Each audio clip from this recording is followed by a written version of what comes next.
النهارده وهطبخ صينيه بطاطس بالفراخ عشان ماما حبيبتي كانت بتحبها قوي، وفريده عشان ماما كانت مربيها عليها فبتحبها، فهعملها لهم وهفاجئ احمد اخويا لما يجي من الشغل لاقيني عاملاها.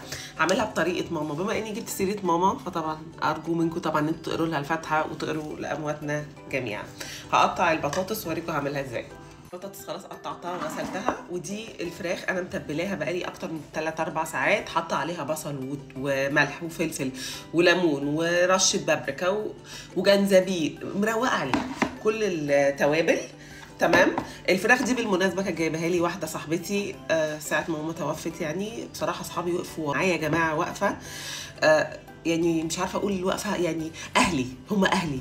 انا يعني ربنا رزقني بجد باصحابي، شكر بقى ليهم كده وانا بعمل الفيديو قد ايه هم جدعان، قد ايه هم بيعملوا كل حاجه من غير ما افكر فيهم. هم كانوا مرتبين كل حاجه، عملوا لي كل حاجه، انا ما كانوش بيخلوني افكر حتى اكلم السوبر ماركت عشان اجيب حاجه. فربنا يخليهم ليا، وبجد الصاحب ده حقيقي بيبقى رزق، وانا رزقي برده في الدنيا كان صحابي اللي هم بيعملوا لي كل حاجه ومش مستنيين مني مقابل. مش زي ناس ممكن هو انت بتديني ايه عشان اعمل لك، او انت بتعمل لي ايه عشان اعمل لك، او بعمل لك حاجه عشان انا مستني مقابل منك في حاجه تانية. لا خالص، هما بيعملوا لي ده حب فيا، وطبعا حب الماما الله يرحمها. فرساله شكر لاصحابي، شكرا على الفراخ الجامده دي. قطع بصل حلقات كده، هحط عليه فلفل اسود وملح، ومقطعه حلقات فلفل اخضر نحطها برضو على البطاطس.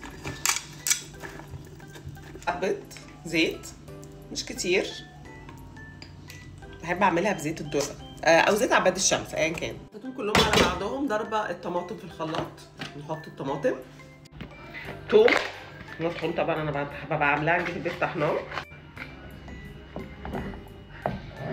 دلوقتي ولعت عليها خلاص، بس حطيت كده برده من الصلصه اللي انا حطيتها دي على وش الفراخ، هي كده كده يعني فاهم، مش هتتشرب بيها، وهخليها تاخد غلوتين على النار كده من فوق، وبعد كده هدخلها الفرن.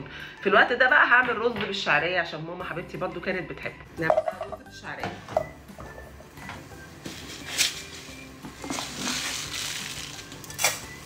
خلاص كده الشعريه اتحمرت. دلوقتي انا غسله الرز هحطه على الشعريه. والفلفل يا جماعه معلش اتدلق مني شويه، بس يعني خلاص. حبه ملح هروق عليهم بقى كمان، وهعمل لهم سلطه. صينيه البطاطس الوش اتلسع، بس احنا بنحب ناكله ملسوع كده، والسلطه والرز خلص خلاص. قولوا لي بقى بتعملوا صينيه البطاطس كده زي ما انا بعملها، وزي ما قلت لكم ما تنسوش تقروا لامي الفاتحه.